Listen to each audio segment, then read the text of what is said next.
भाजपने माझ्यावर खोट्या गुन्हा दाखल केले, परंतु या संकट काळात एका भाजपच्याच माणसाचा, एका कट्टर हिंदुत्ववाद्याचा, एकनाथ शिंदेंना मानणारा, देवेंद्र फडणवीसांना मानणारा, नरेंद्र मोदींना मानणाऱ्या एका कायद्याने मला देवासारखी मदत केली.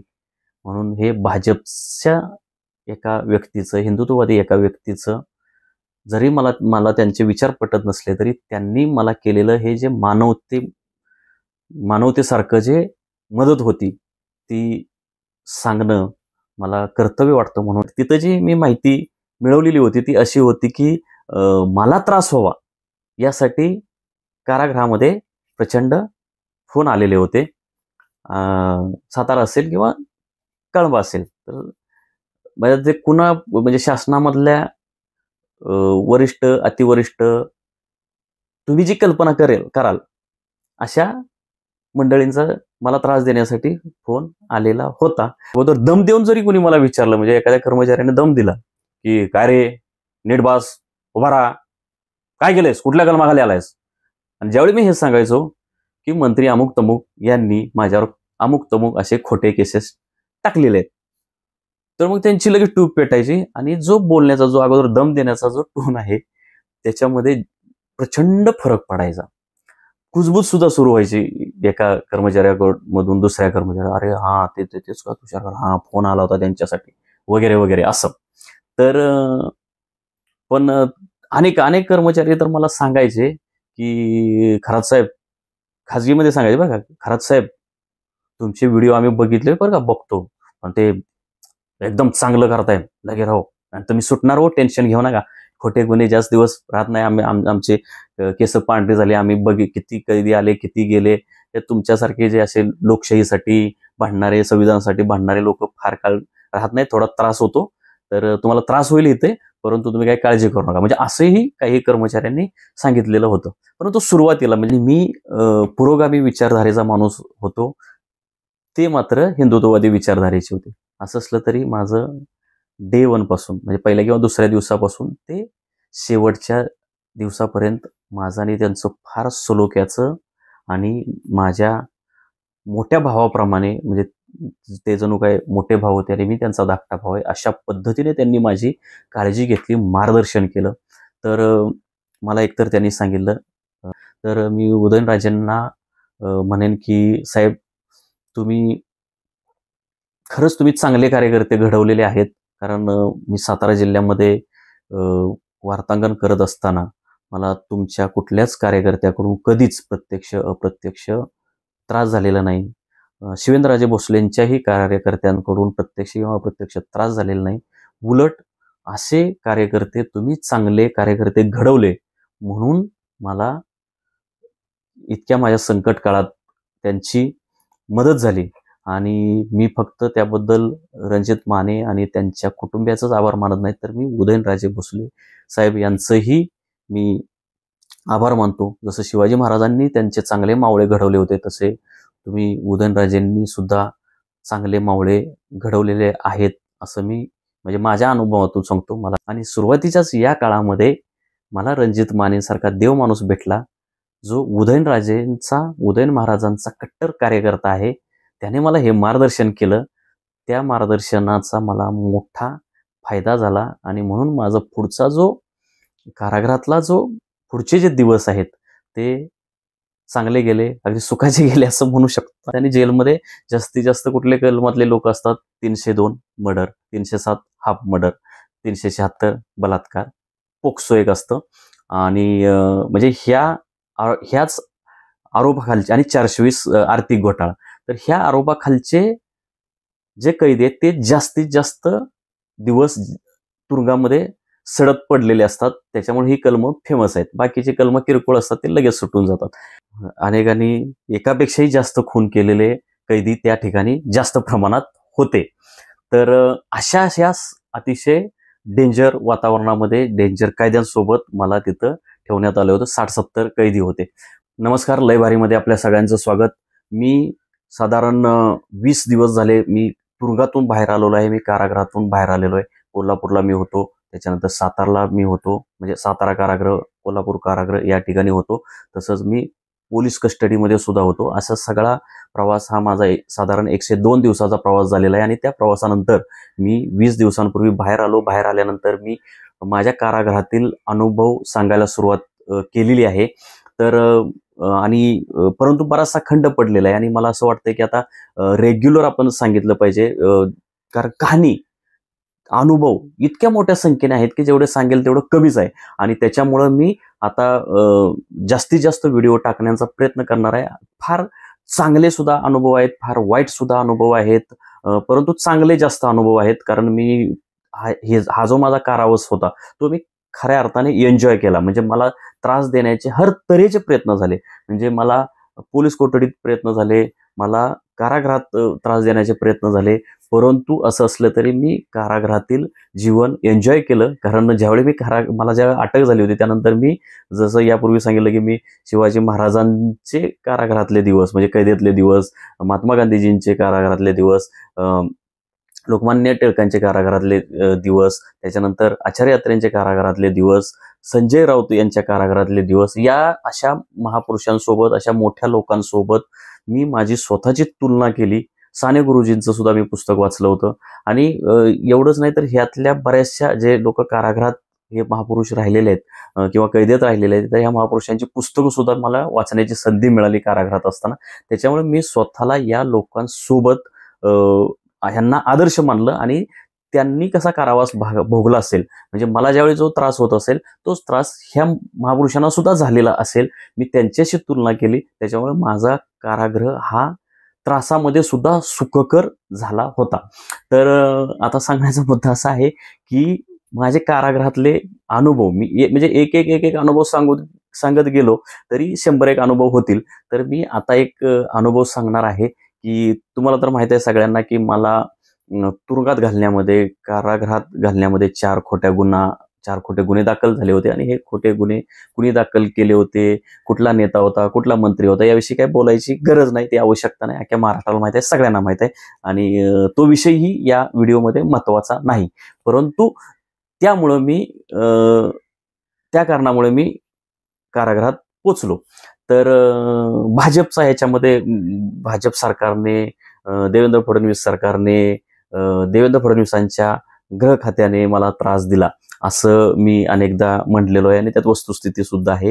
हे कारागृहात घालण्यामागं हे भाजप, देवेंद्र फडणवीस त्यांचं गृह खातं यांचा संबंध आहे.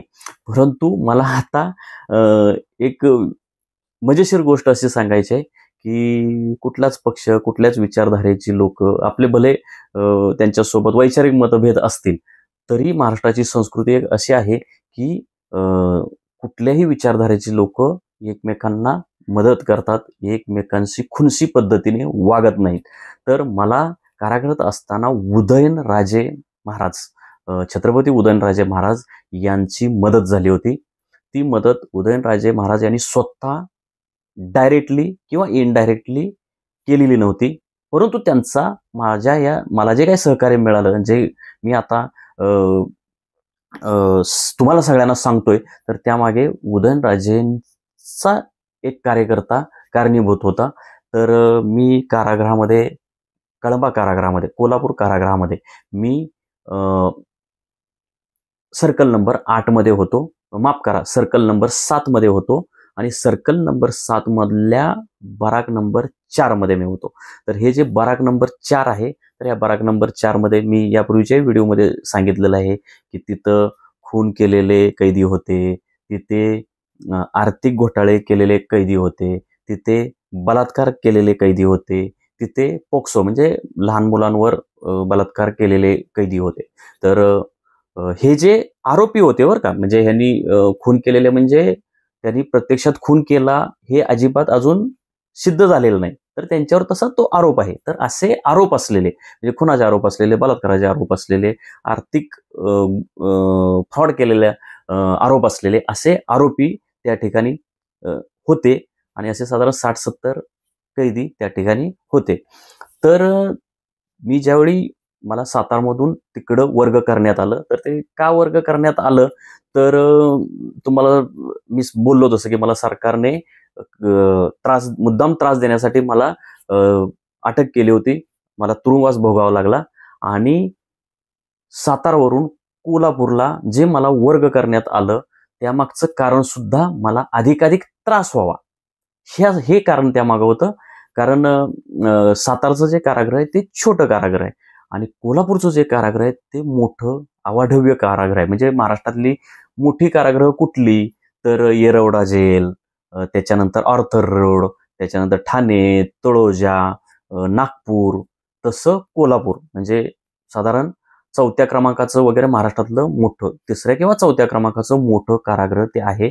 साधारण 2000 कैद्यांची कॅपॅसिटी तिथं आहे. प्रत्यक्षात साधारण 2500-3000 कैदी तिथं असावेत असा अंदाज आहे.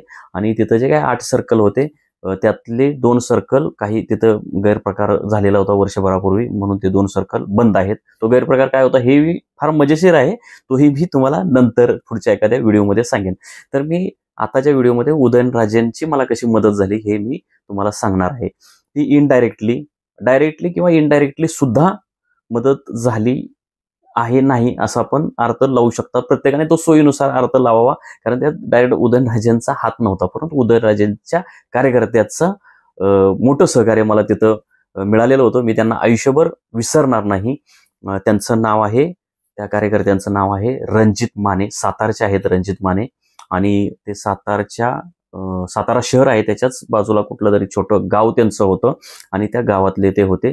त्यांच्यावर आरोप जो आहे तो मर्डरचा आरोप आहे. काही वर्षांपूर्वी त्यांनी कुणाचा तरी मर्डर केला असा त्यांच्यावर आणि त्यांच्या मुलावर आरोप होता. तर मुळातच मी जेलमध्ये होतो, त्यामुळे जेलमध्ये असणारे सोबतचे कैदी ते असेच सगळे होते. त्याच्यामुळे त्यांनी तो आरोप त्यांच्यावर जो आरोप आहे त्या आरोपाचं मी समर्थन किंवा विरोध ह्या दोन्हीही गोष्टी करणार नाही. कारण जोपर्यंत एखाद्यावरचा आरोप सिद्ध होत नाही तोपर्यंत त्या कायद्याला निर्दोष असं समजलं जातं. त्याच्यामुळे ते जे रणजित माने आहेत त्यांच्यावर अजून आरोप सिद्ध झालेले नाहीत. ते अंडर ट्रायल कैदी आहेत, वर्षभरापासून आहेत आणि ते कुठल्या आरोपाखाली कैदेत आहेत याविषयी सुद्धा मला या व्हिडिओमधून काहीच सांगायचं नाही. फक्त माझा जो त्यांच्यासोबतचा जो तुरुंगामधला जो अनुभव होता तो मी या ठिकाणी तुमच्या सोबत शेअर करणार आहे. तर जसं मी तुम्हाला सांगितलं तसं मला सातारावरून तिकडे म्हणजे कुठे कोल्हापूरला जे नेण्यात आलं ते ह्याच्यासाठी नेण्यात आलं होतं की मला म्हणजे तुषार खरातला त्रास व्हावा. आणि मला तर म्हणजे मी शेवटी पत्रकार आहे, मला माहिती कशी काढावी, कुणाकडून कुठली माहिती काढावी याचं चांगलं कौशल्य आहे. तिथं जी मी माहिती मिळवलेली होती ती अशी होती की मला त्रास व्हावा यासाठी कारागृहामध्ये प्रचंड फोन आलेले होते. सातारा असेल किंवा कळंबा असेल तर म्हणजे ते म्हणजे शासनामधल्या वरिष्ठ अतिवरिष्ठ तुम्ही जी कल्पना कराल अशा मंडळींचा मला त्रास देण्यासाठी फोन आलेला होता. परंतु तुम्हाला एक सांगतो की आपण आपले वागणं चांगलं असेल, आपला हेतू चांगला असेल आणि सर्वात महत्त्वाचं की तुम्ही लोकशाहीला मानणारे असाल आणि संविधानाला मानणारा माणूस असाल तर तुम्हाला एका मर्यादेपेक्षा कारागृहामध्ये कुणीही त्रास देऊ शकत नाही. तर मला त्रास देण्यासाठी काय केलं होतं की जे जास्तीत जास्त खराब असं सर्कल आहे तर मला सर्कल नंबर 7 मध्ये टाकण्यात आलं होतं. का तर तिथे मला अधिकाधिक त्रास व्हावा हा हेतू 100% असणार किंवा हा हेतू होता. म्हणूनच मला त्या सर्कलमध्ये टाकलेलं होतं, 4 नंबरच्या बारागीमध्ये टाकलेलं होतं. आणि जसं मी अगोदरच्या व्हिडिओमध्ये बोललोय, याही व्हिडिओमध्ये बोललोय की तिथं खून केलेले, त्याच्यानंतर मोठमोठ्या दरोडे, चोऱ्या, बलात्कार, पोक्सो, त्याच्यानंतर मोठमोठे आर्थिक फ्रॉड केलेले आणि बोललो तसं अर्ध्यापेक्षा जास्त हे कैदी खून केलेले अशा पद्धतीचे होते. बरं त्यात एकच खून केलाय असं नाही, तर मला 2-3 धमक्या दिल्या सरळ की बाहेर आल्यानंतर तुला बघून घेतो अशी धमकी दिलेली आहे. तुझी सुपारीच घेतो असं सातारमधनं बाहेर पडताना बोललं गेलं होतं. आणि कोल्हापूरमध्ये किमान 5 ते 6 जणांनी मला असा दम दिला होता. तुझी सुपारी घेतो असं सुद्धा बोललं गेलं होतं. आणि हा फार गंभीर प्रकार आहे. तर पण मला अगोदरच सावध केलं होतं प्रशासनातल्याच काही देव माणसांनी. अनेकांनी एकापेक्षाही जास्त खून केलेले कैदी त्या ठिकाणी जास्त प्रमाणात होते. तर अशा अतिशय डेंजर वातावरणामध्ये डेंजर कायद्यांसोबत मला तिथं ठेवण्यात आलं होतं. 60-70 कैदी होते. परंतु तुम्हाला सांगतो की तुम्ही संविधानाला मानणार असाल, तुम्ही लोकशाहीला मानणार असाल, तुम्ही लेखन वाचन करणार असाल, तर वाईटातला वाईट कैदी सुद्धा तुम्हाला फार रिस्पेक्ट देतो, फार आदर देतो. तर मला एका मोखामधल्या एका मोठ्या कैद्याने कसा रिस्पेक्ट दिला हे यावर सुद्धा मी आणखी व्हिडिओ करणार आहे. म्हणजे खरं तर तुम्हाला सांगतो, हे सांगत असताना मला म्हणजे मी सांगायला जातो एक स्टोरी, परंतु माझ्यासमोर अशा एकाच वेळी 10, 15, 20 स्टोरी उभ्या राहतात. त्याच्यामुळे थोडंसं ह्या स्टोरीतून त्या स्टोरीत असं माझं थोडंसं जमलिंग गडबड जरा होते.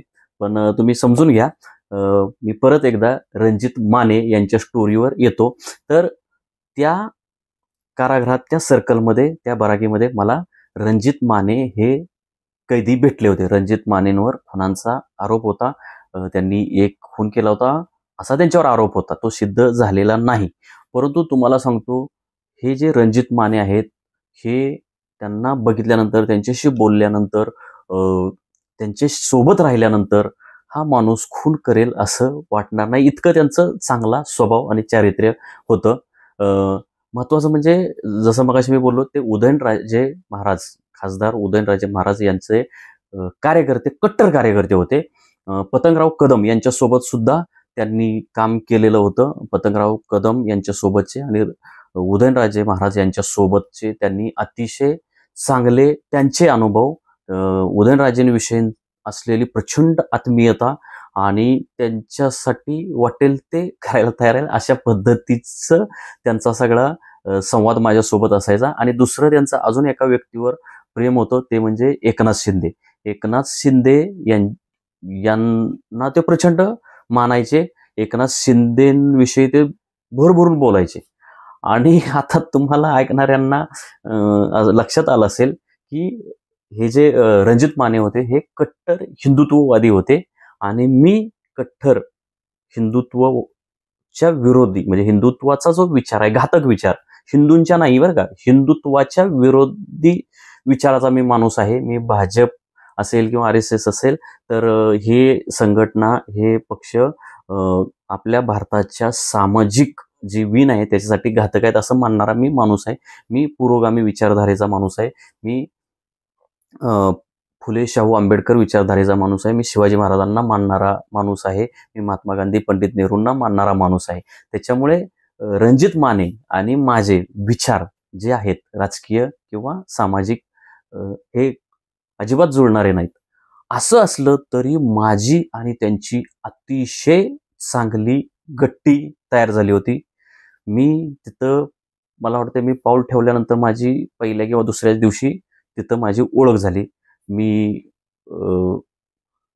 म्हणजे तुम्ही एखाद्या बराकीत गेलात की तुम्हाला पहिल्यांदा तिथले कैदी जे आहेत, म्हणजे एंट्री जी असते ना, तीच फार मजेशीर असते. मला वाटतं त्या एंट्रीवर सुद्धा एक वेगळाच व्हिडिओ होईल. मी आता त्याच्यावर बोलायलाच नको, कारण तिथं बोलायला गेलो तर परत रणजित मानेंचा विषय मागं पडेल. तर रणजित मानेंची ज्यावेळी माझी ओळख झाली, तर त्यांनी तुषार खरात हे खरं तर मी तिथं ज्यावेळी एंट्री केली त्यावेळी माझा चेहरा बघूनच लोकांनी, कैद्यांनी मला ओळखलं होतं.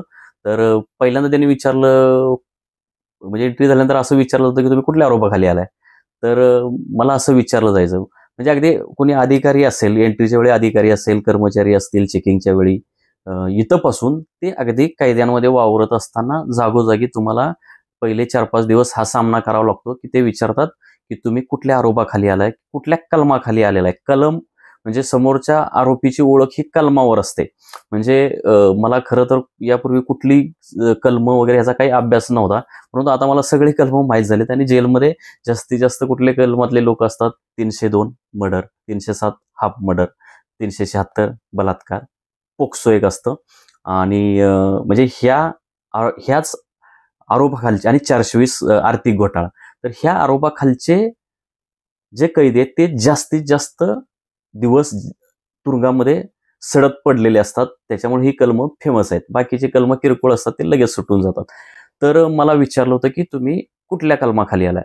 तर तुम्हाला सांगतो की सुरुवातीच्या काळामध्ये सातारा असेल किंवा कोल्हापूर असेल, तर माझी कलमं म्हणजे माझ्यावर 4 तुम्हाला सांगितलं 4 गुन्हे दाखल झाले होते. त्यातले पहिले सुरुवातीलाच एकदम 2 गुन्हे दाखल झाले होते आणि जोपर्यंत मी ज्यावेळी कोल्हापूरला पोहोचलो त्यावेळी माझ्यावर कोल्हापूरला पोहोचायच्या अगोदरच तिसराही गुन्हा दाखल झाला होता. म्हणजे मी ज्यावेळी कोल्हापुरात पोहोचलो त्यावेळी माझ्यावर टोटल 3 गुन्हे दाखल झालेले होते. खोटे एफ-आय-आर दाखल झालेले होते. तर मला त्यांनी विचारलं की बाबा, कैद्यांनी विचारलं, त्याच्या अगोदर अधिकाऱ्यांनी विचारलं, कर्मचाऱ्यांनी विचारलं की बाबा बरं विचारण्याची पद्धत ही दादागिरीचीच असते. काय रे,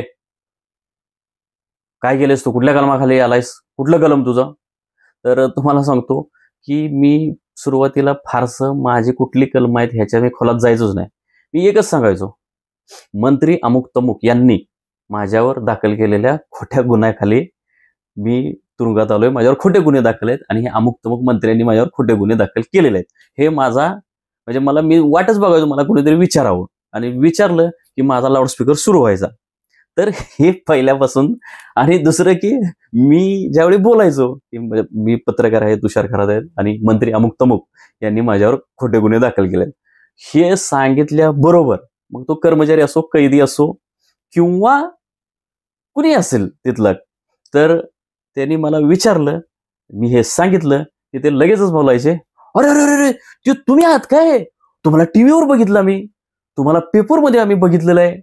तर अशा पद्धतीची माझी म्हणजे अगोदरच प्रचार चांगल्या पद्धतीने सातारा असेल किंवा कोल्हापूर असेल सगळीकडे अगोदरच प्रचार झालेला होता. त्यामुळे मला एंट्री केली की मला स्वागताला फक्त स्वागताच्या वेळी अगोदर दम देऊन जरी कोणी मला विचारलं, म्हणजे एखाद्या कर्मचाऱ्याने दम दिला की काय रे, नीट बस, उभा राहा, काय केलंयस, कुठल्या कलमाखाली आलायस? आणि ज्यावेळी मी हे सांगायचो की मंत्री अमुक तमुक यांनी माझ्यावर अमुक तमुक असे खोटे केसेस टाकलेले आहेत, तर मग त्यांची लगेच टूप पेटायची आणि जो बोलण्याचा, जो अगोदर दम देण्याचा जो टोन आहे त्याच्यामध्ये प्रचंड फरक पडायचा. कुजबूज सुद्धा सुरू व्हायची एका कर्मचाऱ्यामधून दुसऱ्या कर्मचाऱ्या, अरे हा तेच का तुषार, हा फोन आला होता त्यांच्यासाठी वगैरे वगैरे असं.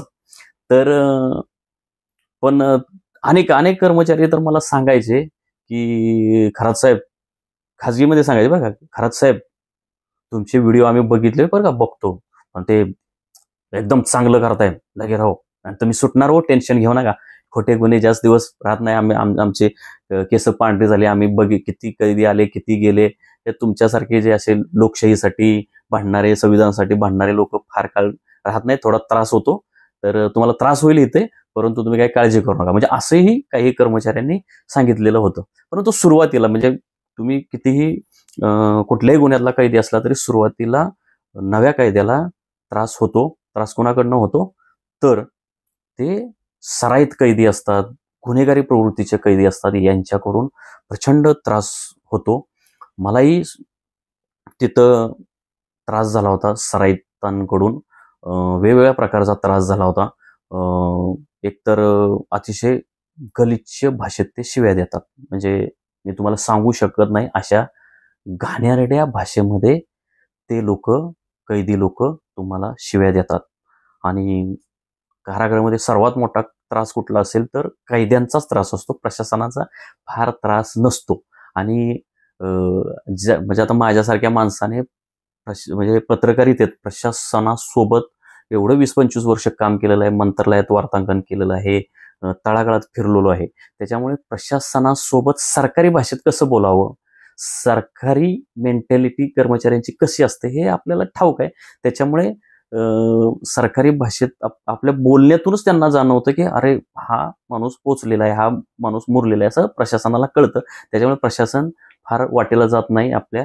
आणि त्याच्यातही आपल्यावर म्हणजे माझ्यावर खोटे गुन्हे दाखल असल्यामुळे प्रशासनाचा मला काय फार वरून सांगितलं गेलेलं असताना सुद्धा मला काय ते त्रास देऊ शकले नव्हते. म्हणजे जरी वरून सांगितलं बाबा तुषार घराला त्रास द्या, तर काय त्रास देणार, कसा त्रास देणार, म्हणजे एकतर कुणाला मारता येत नाही, मारायचं म्हटलं तर त्याला काहीतरी कारण पाहिजे.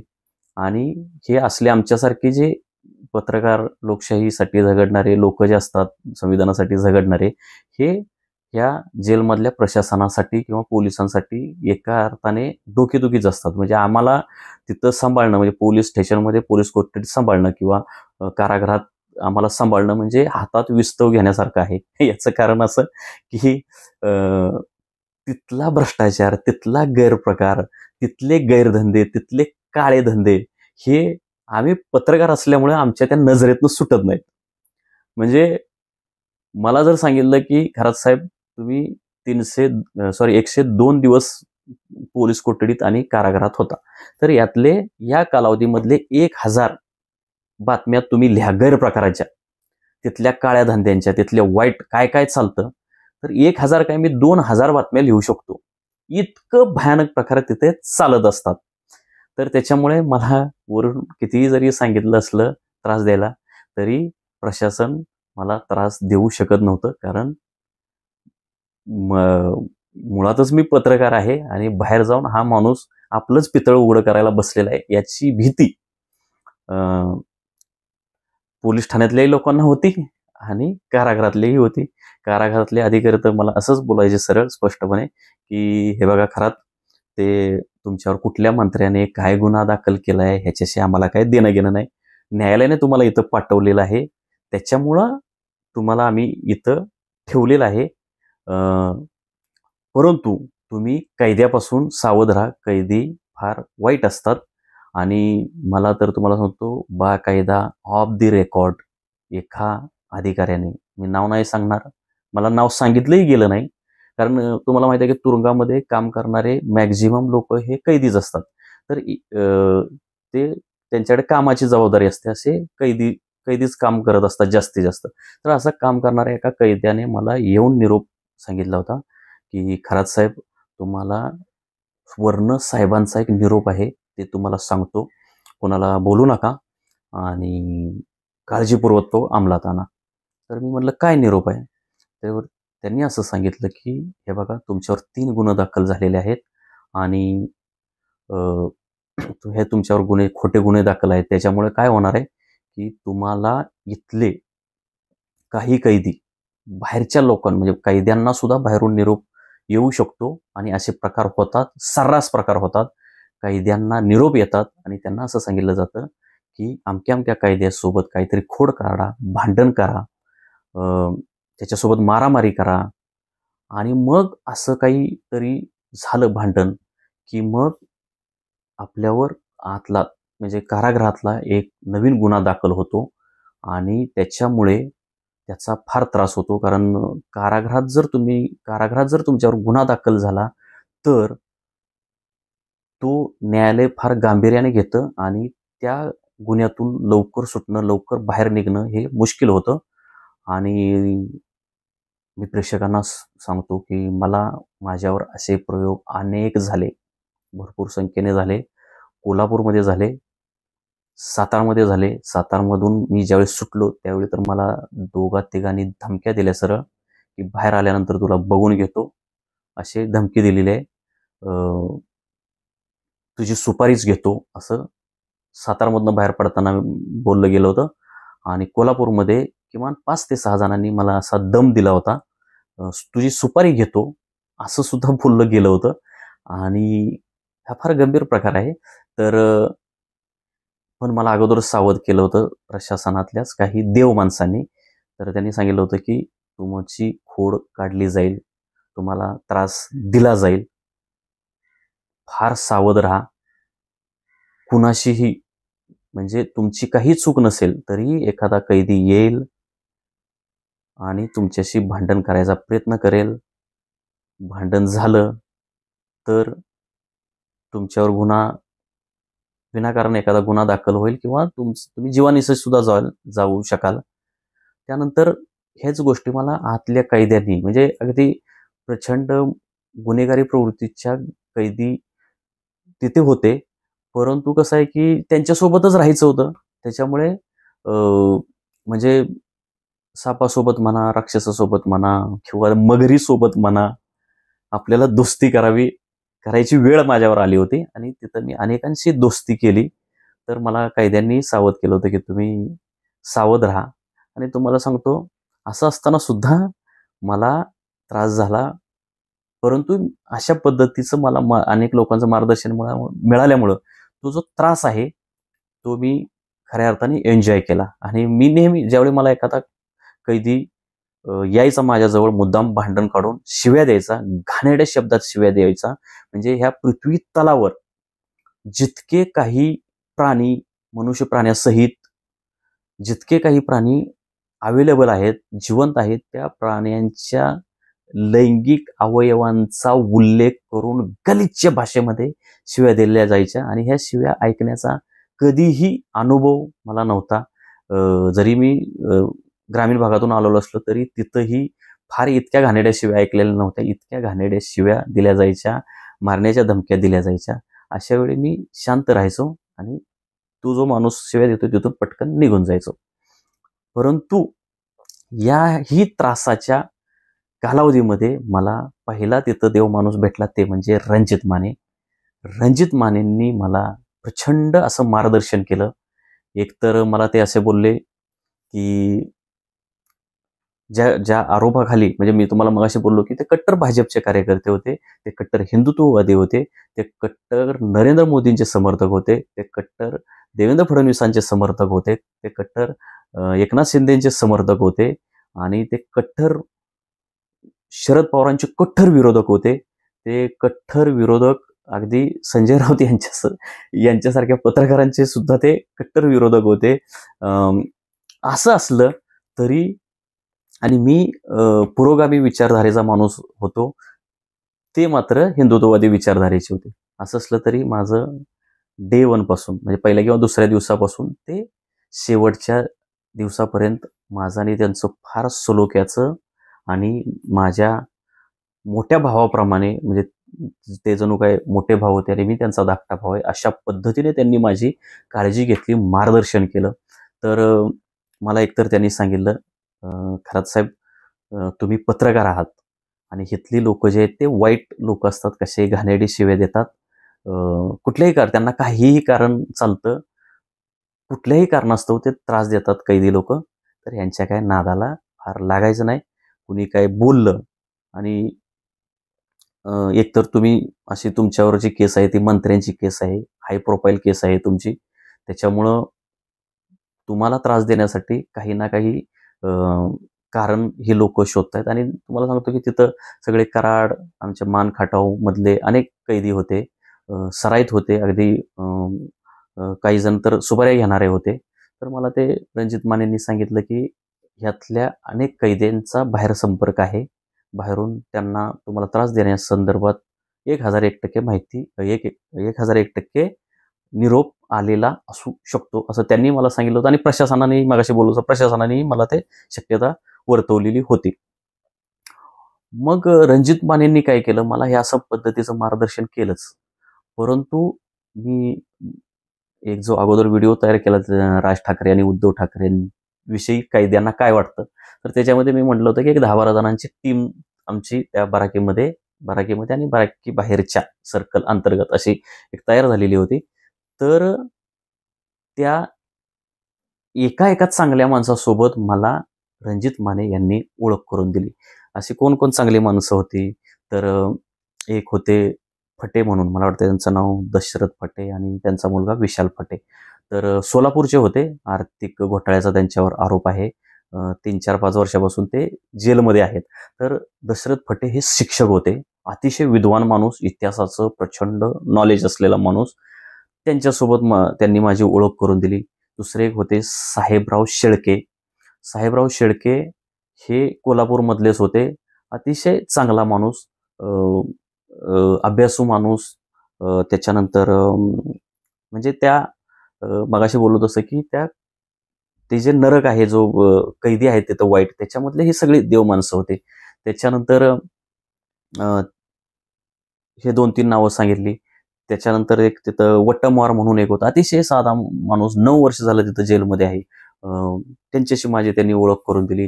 त्याच्यानंतर त्यांनी आमच्या ज्या बराके बाहेरचे जे चांगली माणसं होती, रमेश वळसे पाटील म्हणून आहेत, चांगले ग्रस्त होते. त्याच्यानंतर इंद्रजित कदम यांची माझी ओळख करून दिली. त्याच्यानंतर प्रमोद गायकवाड, उपमहापौर सोलापूरचे, माजी उपमहापौर सोलापूरचे होते. ते आणि त्यांची 2-3 मुलं अशी ते जेलमध्ये होते. तर अशा अनेक 8, 10, 15 लोकांशी त्यांनी माझी ओळख करून दिली. आणि ही जी लोक सगळी होती, तर यांच्यासोबत वैचारिक चर्चा करायची मला संधी मिळायची. आणि मग जसं मी अगोदरच्या यापूर्वीच्या व्हिडिओमध्ये बोललो, की दररोज संध्याकाळी आमची साधारण 2-1 तास, 7, 7:30, 8ला आमची मीटिंग सुरू व्हायची. 2 तास आम्ही गप्पा मारायचो आणि दिवसभरामध्ये काय घडामोडी घडल्या, तर हे त्या गप्पांमध्ये आमचे विषय असायचे. तर तुम्हाला सांगतो, मला रणजित मानेंनी अशा चांगल्या लोकांसोबत माझ्या ओळखी करून दिल्यामुळं मला, म्हणजे जो माझा मूळचा पिंड आहे वाचन क्षेत्रातला, लेखन क्षेत्रातला, तर ह्या क्षेत्राशी निगडीत किंवा या क्षेत्राशी साजेशी अशी लोक मला त्या जेलमध्ये भेटली आणि त्यांच्यासोबत मला गप्पा मारता आल्या. एक तेंडुलकर नावाचे अजून एक ग्रस्त होते, त्यांच्यासोबत सुद्धा रणजित माने यांनी मला ओळख करून दिली. तर अशा चांगल्या लोकांसोबत माझी ओळख झाल्यामुळे माझं तो जो तुरुंगातले दिवस होते ते फार आनंदात गेले. तर हे जे आता मी जे नावं सांगितली, साहेबराव शेळके असतील, फटे असतील, तर तुम्ही गुगलला सर्च केलं तरी त्यांची म्हणजे ते कुठल्या आरोपाखाली जेलमध्ये आहेत ते सगळं त्याच्यात येतं. परंतु ही किती चांगली माणसं आहेत ह्याच्यावर प्रत्येकाच्या नावानिशी एक स्वतंत्र मी व्हिडिओ पुढे मी करत जाईन. तूर्त रणजित मानेंविषयीच मी आणखी खोलात जाऊन सांगू इच्छितो. जसं मी तुम्हाला आता सांगितलं की त्यांनी म्हणजे अनेक देव माणसांसोबतच्या ओळखी करून दिल्या.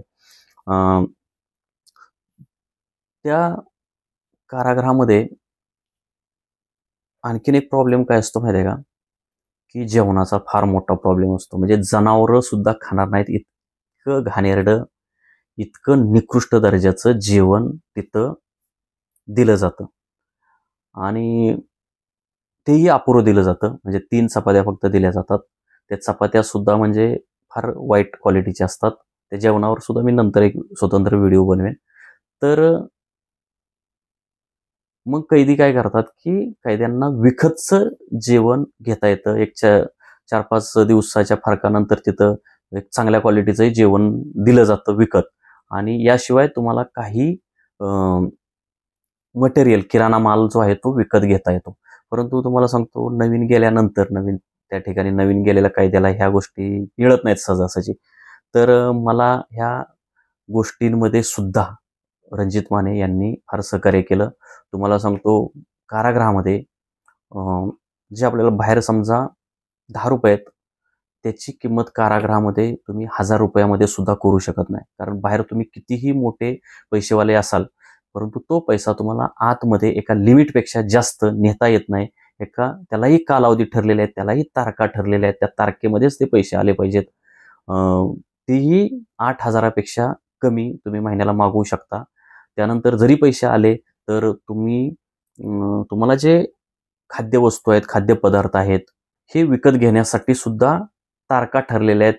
त्या तारखांना याद्या येतात कारागृहातून. त्यावेळी तुमच्याकडे पैसे असले पाहिजे. आणि जर त्यावेळी पैसे नसतील तर तुम्हाला हे खाद्यवस्तू किंवा ज्या नितांत गरजेच्या वस्तू आहेत त्या मिळवता येत नाहीत. तर त्याच्यामुळे जो माणूस नवीन जातो त्याला कारागृहात पोहोचल्यानंतर त्याला ह्या सगळ्या वस्तू मिळवण्यासाठी किमान एखादा महिना, 15-20 दिवस तरी कमीत कमी पूर्ण व्हावे लागतात. त्याशिवाय ह्या वस्तू मिळत नाहीत. तर ह्या सुरुवातीच्या काळामध्ये त्यांनी मला अशा पद्धतीच्या काही थोडीफार मदत केली. म्हणजे बिस्किट असतील किंवा खाद्यपदार्थ असतील, अशा पद्धतीची त्यांनी मला मदत केली. कारागृहामध्ये तुम्हाला सांगतो, झोपायसाठी सुद्धा फार त्रास असतो. म्हणजे तुम्ही कुठं झोपणार, ते जागा उपलब्ध करणं आणि ज्या ठिकाणी आपण झोपणार आहोत त्याच्या आजूबाजूचे जे कैदी असतात ते फार त्रास देतात. परंतु मला रणजित माने यांच्यामुळे आजूबाजूच्या कैद्यांचा फार त्रास झाला नाही. कारण तुम्हाला मगाशी बोललो तसं, की त्यांनी मला त्या कारागृहातील त्या बराकीमधील जी देव माणसं आहेत यांच्यासोबत माझी ओळख करून दिलेली होती.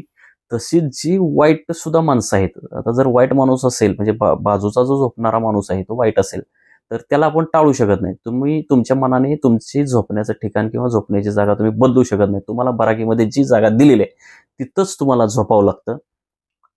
तर मला जर समजा त्या झोपण्याचा किंवा आजूबाजूच्या कोणाच्या लोकांचा जर त्रास होणार असेल किंवा त्रास होऊ लागला तर रणजित माने त्यांना समजून सांगण्याचं काम करायचे. त्यांनी महत्त्वाचं म्हणजे अख्ख्या बराकीमध्ये माझा त्यांनी चांगला प्रचार केला होता की ते पत्रकार आहेत, वेगळ्या क्षेत्रातला माणूस आहे, चांगल्या क्षेत्रातला माणूस आहे, त्याला कोणी त्रास देऊ नका. तर त्याच्यामुळे त्या कोल्हापुरातल्या त्या प्रभाग नंबर 4 मधला अत्यंत घातक पद्धतीचे जे कैदी होते त्यांच्यात राहून सुद्धा मी माझे वाईट अनुभव सांगावे अशी स्थिती नाही, कारण मला चांगलेच अनुभव जास्त आहेत. वाईट अनुभव सुद्धा आहेत, परंतु त्या वाईटात सुद्धा मला फार चांगलं शोधता आलं. ते वाईट अनुभव काय होते, कुणी धमक्या दिल्या याविषयी मी नंतर सांगेनच तुम्हाला, त्यांच्या नावानिशी सांगेन. तर रणजित मानेंमुळे मला ही सुद्धा मदत झाली. म्हणजे त्यांनी किती मदत केली याचे अनेक गोष्टी मी सांगू शकतो. कारागृहात ज्यावेळी सकाळ होते, सकाळ झाल्यानंतर सुरुवातीला राष्ट्रगीत होतं साधारण 6:30ला. पहिल्यांदा राष्ट्रगीताच्या अगोदर मोजणीसाठी, गिनती त्याला बोललं जातं, गिनतीसाठी सरकारी कर्मचारी जे पोलीस, त्यांना बाबा म्हटलं जातं. कारागृहामध्ये जे पोलीस असतात ना त्यांना बाबा म्हणतात.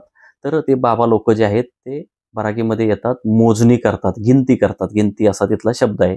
गिनती केली जाते, मोजलं जातं किती कैदी, सगळे कैदी आहेत का, रात्री कोणी पळून तर गेला नाही ना एखादा वगैरे, तर ते मोजलं जातं.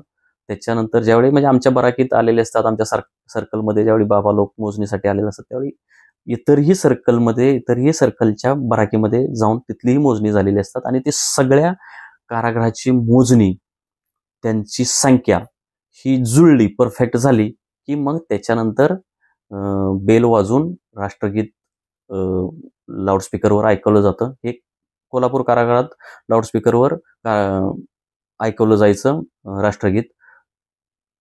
परंतु सातारला तसं नव्हतं. सातारला म्हटलं जायचं राष्ट्रगीत. तर ते राष्ट्रगीत झालं की मग लोक सगळे आंघोळीला किंवा शौचविधीला जायचे, कैदी बाहेर पडायचे. तर आंघोळीसाठी प्रचंड गर्दी व्हायची. तर तिथं जे प्रस्थापित कैदी आहेत, गुंड कैदी आहेत, सराईत कैदी आहेत, मातब्बर कैदी आहेत, ते म्हणजे त्यांचा राजेशाही थाट असतो. तर तिथं पाणी भरायचं असेल, काही असेल, तर प्रत्येक गोष्टीत ते भले त्यांचा नंबर ते मागून आले असतील, त्यांचा नंबर मागचा असेल, तरी ते पाठीमागून येऊन सुद्धा आपले बादल्या लावणार, पाणी भरून घेणार, वाटेल तिथं घुसणार. आणि याच्यामुळे नव्या माणसाला फार त्रास होतो. म्हणजे तुम्ही रांगेत आहात पाण्याच्या, तुम्हाला पाणी घ्यायचे आहे, तर पाणी तुमचा नंबर जवळ आल्यानंतरही तुम्हाला तो नंबर दिला जात नाही, कारण हे जे प्रस्थापित कैदी आहेत ते स्वतःचं पाणी भरून घेतात. आणि एवढंच नाही तर एक प्रस्थापित कैदी दुसऱ्या प्रस्थापित कैद्याला मदत करत असतो आणि असे ते एकमेकांना मदत करणारे ही संख्या मोठी असते, ते एकमेकांनाच मदत करतात. त्यामुळे आपल्या सारख्या नव्या माणसाला नंबर तिथं लवकर येत नाही. तर त्या ठिकाणी सुद्धा मला रणजित मानेंची मदत झाली होती. अशी मदत मला आणखी काही लोकांची झाली होती, परंतु त्या लोकांनी मला धोका दिला होता. म्हणजे माझ्याकडनं काहीतरी लाभ मिळवून घेण्यासाठी किंवा मला काहीतरी फसवण्यासाठी त्यांनी मला सहकार्य केलं होतं. अशी ते दुसरी लोक आहेत, त्यांच्यावरही स्वतंत्रपणे व्हिडिओ बोलेल, म्हणजे व्हिडिओ मी करणार आहे. त्यांनी मला मदतही कशी केली आणि मला फसवलं सुद्धा कसं, हे मी त्या दुसऱ्या व्हिडिओत सांगेन. रणजित मानेंनी मात्र तसं नाही, त्यांनी मला निर्मळ मनाने अंतःकरणापासून मदत केली. मग ते पाणी मिळवण्याचा विषय असेल, काही असेल. दुसरं की तिथं कपडे धुणे, तर कपडे धुण्यासाठी काय आहे की काही कैदी तिथं आतमध्ये स्वतःहून अन्य लोकांची कपडे धुवायला घेतात आणि त्या बदल्यात त्यांना पैसे दिले जातात. तर पैसे म्हणजे कसं, तिथं पैसे तर आतमध्ये नेता येत नाहीत, तर ते पैसे कसे दिले जातात, तर जे तुम्ही विकत घेतलेलं साहित्य असतं, मग काय तंबाखू असेल, काही असेल, कोलगेट असेल, हे असेल, तर त्या पैशाच्या बदल्यात हे साहित्य त्यांना दिलं जातं. तर सुरुवातीला मला कपडे कसे धुवायचे अशी चिंता होती. तर मला रणजित माने असे बोलले, की तुम्ही काय स्वतः कपडे-बिपडे काय धुत बसू नका. तर मी ते एक जणाला सागर म्हणून आहे, त्या सागरला सांगतो. तो तुमची कपडे धुईल आणि त्याला काय ठराविक काय फार मोठे चार्जेस नसतात. म्हणजे एक शर्ट जर धुतला तर ₹5 म्हणजे ₹5 ची वस्तू द्यायची. आणि जो आपला बिछाना आहे तो जर धुतला तर तिथे ₹10 म्हणजे चादर असेल तर ₹10 त्याला दिले जातात. तर खर्च हा काय म्हणजे माझ्यासाठी तरी किरकोळ विषय होता. परंतु कुणीतरी धुणारा मिळाला पाहिजे. कारण आपण स्वतः धुत बसलो तर ते तुम्हाला बोललो असतो तिथले जे प्रस्थापित कैदी आहेत, ते आपल्याला तिथं धुवायची जागाही मिळवू देणार नाहीत. इथं पासून मोठं संकट असतं. तर त्यांनी मला त्या सागर नावाच्या व्यक्तीची ओळख करून दिली आणि सुरुवातीला माझ्याकडे पैसे आलेले सुद्धा नव्हते. परंतु उधारीच्या तत्वावर त्या बिचाऱ्या सागरने माझे तिथं जे काही 2-1 महिने साधारण असेल कोल्हापूर कारागृहात, तर त्याने माझे सगळे कपडे धुतलेले. त्याचे मी सगळे पैसे दिले, उलट थोडंफार जास्तच दिले. म्हणजे पैसे म्हणजे साहित्य. तर रणजित मानेंनी माझी त्यांच्यासोबत ओळख करून दिली होती. रणजित मानेंनी माझी अजून एका व्यक्तीसोबत ओळख करून दिली होती. ते म्हणजे गोरे. आता गोरे म्हणल्यानंतर तर गोरे काय गोरे आडनावाचे सगळेच लोक वाईट असतात असं नाही. तर तिथे अजून एक जर गोरे होते, त्या गोरेंना सांगितलं होतं की यांना जेवण आणणं असेल, भांडी धुणं असेल यासाठी मदत करा. आणि त्या गोरेने बिचाऱ्यानं मला मदत केली होती. त्याचे मी चार्जेसही द्यायचो. परंतु चार्जेस तिथं विषयच महत्त्वाचा नसतो, की आपल्याला कुणीतरी मदत करणं हा विषय फार महत्त्वाचा असतो. तर त्या गोरेने माझे भांडे धुण्यापासून माझे जेवण आणणं, जेवायला घालणं असं दररोजचं ते मला ते मदत करायचे. हे मला रणजित माने यांनी तो एक माणूस मला मिळवून दिला होता. आणि सकाळ झाली की बाहेर म्हणजे अंघोळ वगैरे झाली की आमचं ते रणजित माने साधारण 10 वाजता 10-10:30ला अंघोळ करायचे. माझं टायमिंग मात्र सकाळी 7लाच होतं. नंतर मी कधी-कधी 10लाही अंघोळ करायचो.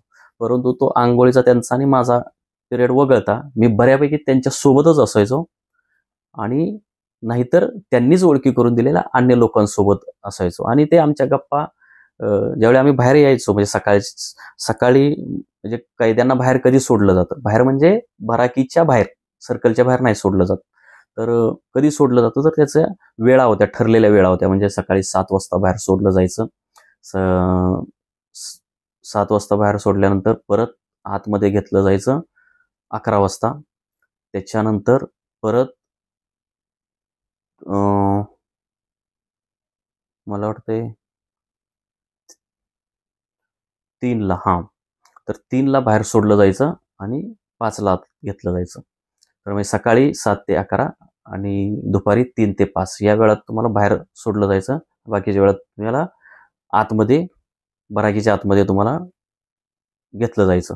तर बाहेर असताना तुम्ही अन्य म्हणजे त्या सर्कलमधले जे अन्य कैदी आहेत त्यांच्यासोबत गप्पा गोष्टी करू शकता, फिरू शकता, वावरू शकता, मोकळ्या वातावरणात चालू शकता, पाय मोकळे करू शकता. तर ही एक संधी असते.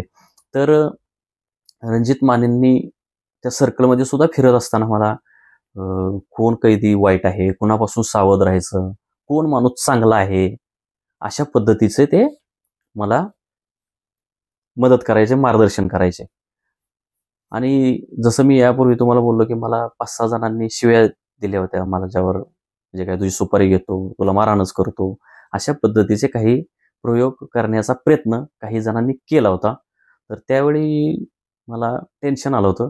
तर त्यावेळी ते मला लगेच जवळ घ्यायचे, बाजूला न्यायचे, माझ्यासोबत गप्पा मारत बसायचे आणि मग ते सांगायचे, की तुम्हाला जो धमकी देणारा माणूस आहे तो कोण आहे, कुठला आहे, कुठल्या गुन्ह्याखाली तो आलेला आहे, त्याची कुणाची लागेबंदी असू शकतील आणि मग तुम्ही त्याच्यावर रिॲक्ट होऊ नका, टेन्शन घेऊ नका, सोडून द्या आणि अशा पद्धतीचं ते मला मार्गदर्शन करायचे. त्याच्यामुळे कुणी कैद्याने त्रास दिला तरी तो एका कानाने ऐकून दुसऱ्या कानाने सोडून देणं अशा पद्धतीचं मला मार्गदर्शन त्यांचं मिळालं. सुरुवातीच्या काळात हे मार्गदर्शन मिळालं. सुरुवातीचाच काळ वाईट असतो 4-5 दिवस पहिले. त्यानंतर 5-10 दिवस गेले की मग त्यानंतर तुमची ओळख ही अन्य कैद्यांना होते आणि मग तुमच्यापासून सावध राहायचं, तुमच्यापासून घाबरून राहायचं, की तुम्हाला तुमच्यावर धाक दाखवायचा, तुम्हाला तुमच्यावर दंडेली करायची, अशा स्ट्रॅटेजी कैद्यांच्या तयार होतात. आणि सुरुवातीच्याच या काळामध्ये मला रणजित मानेसारखा देव माणूस भेटला, जो उदयन महाराजांचा कट्टर कार्यकर्ता आहे. त्याने मला हे मार्गदर्शन केलं. त्या मार्गदर्शनाचा मला मोठा फायदा झाला आणि म्हणून माझा कारागृहातला पुढचे जे दिवस आहेत ते चांगले गेले, अगदी सुखाचे गेले असं म्हणू शकता. तिथं काही सुख नसतं, परंतु त्रासामध्येही सुख शोधलं गेलं. त्याच्यानंतर मला ज्यावेळी नंतर परत सातारामध्ये आलो होतो, त्यावेळी सातारामध्ये मला कोल्हापुरातून साताऱ्याच्या कारागृहात जे आणलं गेलं किंवा धाडलं गेलं, ते मला वाटतंय माझ्यावर काहीतरी षडयंत्र रचण्यासाठीच नेलं गेलं होतं. तिथला अनुभव फार वाईट होता, तो मी नंतर सांगेन. परंतु मला कोल्हापूर कारागृहामध्ये सुरुवातीच्या काळात यांचं मार्गदर्शन लाभलं. कुणाचं? आदरणीय रणजित माने साहेबांचं. आणि त्या मार्गदर्शनातून मी तयार झालो, स्ट्रॅटेजी आखता आल्या. त्याच्यामुळे मला सातारच्या अतिशय माझ्यावर घातक प्रयोग करण्याचा प्रयत्न झाला होता. त्या प्रयत्नालाही मी पूर्ण उरलो, कारण मी तिकडून बरंच शिकून आलो होतो. आणि आता जसं मी तुम्हाला रणजित मानेंविषयी सांगितलं, असे आणखीही 4-5 लोक आहेत, काही सातारमधले आहेत, की त्यांची सुद्धा मला प्रचंड मदत झाली. त्यांच्याविषयी सुद्धा मी नंतर सांगेन. मला रणजित मानेंविषयी फार अजूनही आत्मीयता आहे. याचं कारण असं की त्यांनी मला मदत तर केलेलीच आहे आणि त्यांची तिथं कैद्यांमध्ये फार चांगली लोकप्रियता होती बरं का. म्हणजे गुंड असेल, चांगला असेल, कुणी असेल, सगळ्या प्रकारचे कैदी त्यांना रिस्पेक्ट द्यायचे आणि त्यांच्या शब्दाला तिथं मान होता. रणजित मानेंच्या आणि अतिशय महत्वाचं म्हणजे ते अतिशय हसत खेळत व्यक्तिमत्व होतं, उत्साही व्यक्तिमत्व होतं. सतत चांगल्या चर्चा, राजकीय चर्चावर ते सतत राजकीय चर्चा करायचे, त्यामुळे त्यांच्यासोबत चर्चा करायलाही मजा यायची. परंतु मी तिथं असतानाच्या काळात त्यांचे डोळे, मला पाणावलेले डोळे मी बघितले होते आणि आजही मला ते आठवतात. त्यात झालं होतं असं की ते 1.5 वर्षापासून साधारण जेलमध्ये आहेत. त्या काळामध्ये त्यांच्या मुलीचं लग्न ठरलं होतं. मुलीचं लग्नही झालं.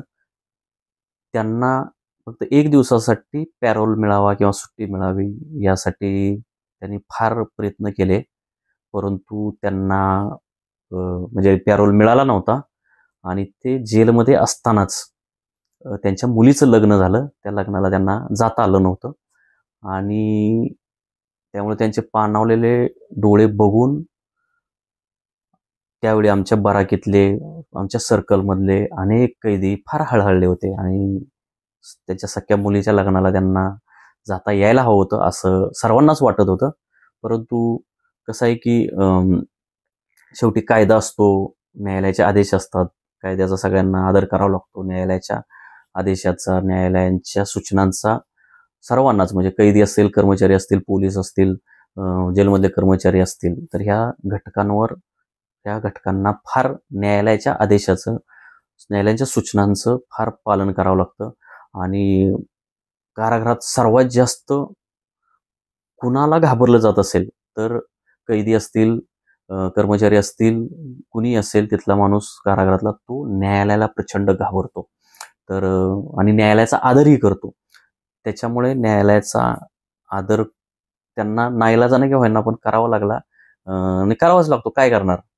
परंतु त्यांच्या मुलीच्या लग्नाला त्यांना जाता आलं नव्हतं आणि ते त्यांचे डोळे पाणावलेले मी बघितले होते.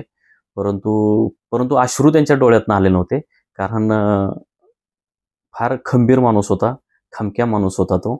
आणि लोकांना मार्गदर्शन करणं, लोकांना सल्ले देणे, मनापासून सल्ले देणं, कुठलाही स्वार्थ न ठेवता सल्ले देणे, कोण कुठल्या विचारधारेचा माणूस आहे हे न बघता सल्ले देणं, त्यांच्या अडचणीत मदत करणं, असा स्वभाव रणजित माने यांचा होता. रणजित मानेंचं आणखीन एक मुद्दा, एक स्वभाव वैशिष्ट्य सांगायचं राहिलं की ते कट्टर हिंदुत्ववादी असल्यामुळे ते मुस्लिमांचा कट्टर तिरस्कार करायचे. परंतु प्रत्यक्षात आमच्या त्या बारागीमध्ये अनेक मुस्लिम लोक होती. त्या मुस्लिम लोकांसोबत त्यांची फार चांगली मैत्री होती, फार चांगली दोस्ती होती. किंबहुना त्यांचा जेवणाचा जो एक ग्रुप होता, एक समूह होता, एक गट होता, त्या गटातही बहुधा 1-2-3 जण मुस्लिम होते आणि त्यांचे संबंध चांगले होते. तर अशी लोक असतात की तुमची विचारधारा कुठलीही असेल, तुम्ही कुठल्याही पक्षाचे असाल, परंतु तुम्ही माणूस म्हणून कसे वागता, तुमच्यामध्ये मानवता कशी आहे, हे फार महत्त्वाचं आहे. म्हणजे मला भाजपने जेलमध्ये टाकलं, भाजपने मला त्रास दिला, भाजपने माझ्यावर खोट्या गुन्हा दाखल केले, परंतु या संकट काळात एका भाजपच्याच माणसाचा, एका कट्टर हिंदुत्ववाद्याचा, एकनाथ शिंदेंना मानणारा, देवेंद्र फडणवीसांना मानणारा, नरेंद्र मोदींना मानणाऱ्या एका कायद्याने मला देवासारखी मदत केली. म्हणून हे भाजपच्या एका व्यक्तीचं, हिंदुत्ववादी एका व्यक्तीचं, जरी मला त्यांचे विचार पटत नसले तरी त्यांनी मला केलेलं हे जे मानवतेसारखं जे मदत होती ती सांगणं मला कर्तव्य वाटतं, म्हणून मी ते सांगितलं. माझा जर हा व्हिडिओ बघून त्यांच्या कुटुंबियांपर्यंत जर पोहोचला, मी खरं तर त्यांचा कुटुंबियाचा नंबर शोधायचा प्रयत्न करत होतो, परंतु मला काय नंबर त्यांचा मिळाला नाही कुठून. पण समजा हा कुठं जर त्यांच्यापर्यंत व्हिडिओ पोहोचला आणि त्यांच्या घरच्यांचा जर नंबर मिळाला आणि त्यांना माझ्याशी बोलावं असं वाटलं, तर मला नक्की त्यांच्याशी बोलायला आवडेल. विशेषतः त्यांच्या कुटुंबियांना सुद्धा रणजित माने यांच्याविषयी चिंता असेल की बाबा ते कसं, त्यांना रणजित मानेंचा मुलगाही जेलमध्ये आहे बरं का, त्या आरोपाखाली तोही आहे. तर दोघांविषयी त्यांना मी सांगेन की काही चिंता करू नका, फार चांगला माणूस आहे. त्यांच्या हातून काही गुन्हा घडलाय नाही घडलाय मला माहीत नाही, ते न्यायालय ठरवेल, परंतु माणूस म्हणून रणजित माने आणि त्यांचा मुलगा दोघंही फार चांगले आहेत. माझ्यासारख्या अनेक लोकांचे सदिच्छा, चांगल्या भावना त्यांच्या पाठीशी आहेत आणि या सगळ्या संकटातून ते लवकर बाहेर येतील. भले निर्दोष सुटतील, निर्दोष जरी नाही सुटले तरी किमान जामिनावर तरी लवकर बाहेर येतील अशी मी सदिच्छा व्यक्त करतो. आणि त्यांच्या कुटुंबियांना मी आश्वस्त करू इच्छितो की तुम्ही त्यांची काही चिंता करू नका, फार चांगले ते माणूस आहेत आणि आतमध्ये सुद्धा त्यांनी चांगली माणसं जवळ ठेवलेली आहेत आणि वाईटांना सुद्धा, वाईट लोकांच्या डोक्यात सुद्धा चांगले विचार पेरण्याचं काम त्यांनी केलेलं आहे. आणि मी त्यांच्या कुटुंबियांचंही आभार मानतो की मला तुमचा माणूस जेलमध्ये भेटला. हा माझा व्हिडिओ त्यांच्यापर्यंत जाऊ शकणार नाही कारण जेलमध्ये मोबाईल किंवा हे पाहायला अलाउड नसतं. टीव्ही असते पण मोबाईल नसतो पाहायला, त्यामुळे त्यांच्यापर्यंत हा व्हिडिओ जाणार नाही, परंतु त्यांच्या कुटुंबियापर्यंत, त्यांच्या नातलगांपर्यंत, त्यांच्या कार्यकर्त्यांपर्यंत नक्की जाईल. उदयनराजेंपर्यंत जर पोचला व्हिडिओ तर मी त्यांनाही विनंती करेन की रणजित माने कारागृहात गेल्यानंतर तुमचा त्यांच्याशी काही संपर्क आहे, नसेलच, म्हणजे आहे नाही मला माहीत नाही, नसणारच आहे 100%, परंतु तुम्ही त्यांना नक्की मदत करा.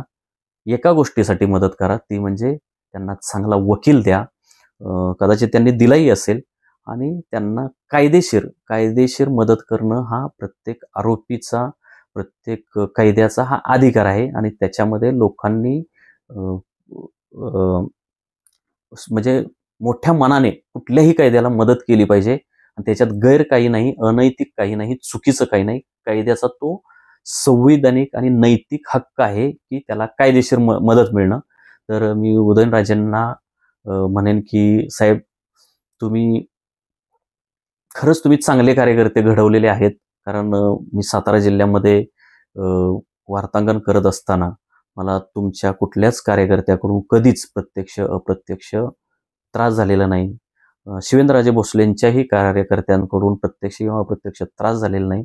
उलट असे कार्यकर्ते, तुम्ही चांगले कार्यकर्ते घडवले म्हणून मला इतक्या माझ्या संकट काळात त्यांची मदत झाली आणि मी फक्त त्याबद्दल रणजित माने आणि त्यांच्या कुटुंबियाचाच आभार मानत नाही, तर मी उदयनराजे भोसले साहेब यांचंही मी आभार मानतो. जसं शिवाजी महाराजांनी त्यांचे चांगले मावळे घडवले होते, तसे तुम्ही उदयनराजेंनी सुद्धा चांगले मावळे घडवलेले आहेत, असं मी म्हणजे माझ्या अनुभवातून सांगतो. मला उदयनराजेंचा काही व्यक्तिगत काही वाईट अनुभव नाही. अन्य पत्रकारांना वाईट अनुभव आलेला आहे. त्या वाईट अनुभवाविषयी मला काय बोलायचं नाही.